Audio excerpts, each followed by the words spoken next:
My pattern's changed size since yesterday because I'm using a different piece of equipment. Hello! I've just come back from my appointment with the eating disorder psychologist. It was actually pretty useful, I think. We started by finishing my assessment because a lot of the one that I had last time was more dietetic based, so this was kind of more of the psychological side of it. So I got asked about my childhood. I always get asked about my childhood. Everyone always gets asked about their childhood. And then she started asking about self-harm.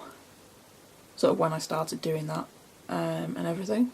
Yeah, I remembered that the first time I self-harmed was actually when I was about 13, which I'd forgotten about because I didn't really consider it self-harm at the time because I just dug my nails into my arm. But yeah, she seems to think that there was a lot going on around sort of 12, 13 with sort of the diabetes, and then I got diagnosed with celiacs and all this kind of stuff. And then we talked about the last time that I self-harmed, which was like 3-4 days ago, I can't really remember.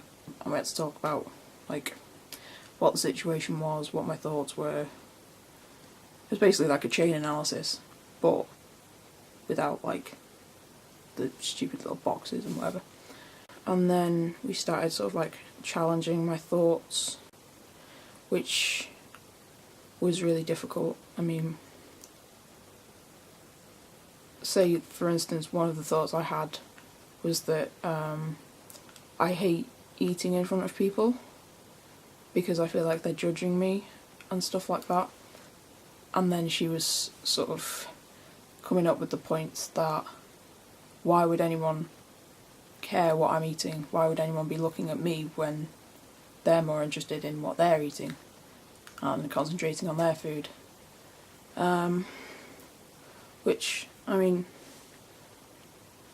I suppose she's got a point. There is no real reason for other people to be judging me for what I'm eating. I mean, I don't judge other people for what they're eating, so why would they do that about me? But yeah, I mean, it was just kind of another assessment type thing. So we're going to really start challenging the thoughts next week.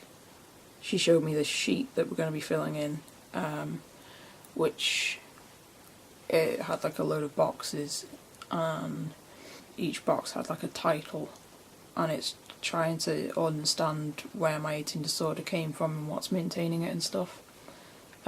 So there was stuff like precursors, so like what made me develop the disorder in the first place, then like maintaining factors, triggers, the behaviours and the thoughts that I'm participating in, if you like.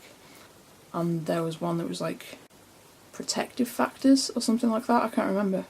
And then she showed me this other sheet which was a hot cross bun thing, and it was basically how your thoughts and your behaviours and your emotions and your physical actions all intertwine with each other. So if you can sort of fix one, then it helps fix all the rest. And that was all intertwined with maintaining factors. So I'm seeing her again on the 3rd of June. It's going to be really hard, but I'm determined to get better. I'm going to get better, and I actually think this might help. I've never had anyone challenge my thoughts like this before, and it's really difficult, but it will help in the long term, and I really hope it will get me better. So until then, I've got a GP's appointment on the 28th, and my GP's just phoned me now saying that he's going to raise my dose of antidepressants, and that will be reviewed on the 28th when I've got an appointment with him. And then I'm seeing a psychiatrist on the 30th. Then obviously on the 3rd I'll be seeing the eating disorder psychologist again, and on the 5th I'm seeing the dietitian. Lots going on, lots of people to see. I'll be seeing another psychologist at some point when I can get through to him on the phone, and I'll be seeing my diabetic nurse at some point as well, with another dietitian.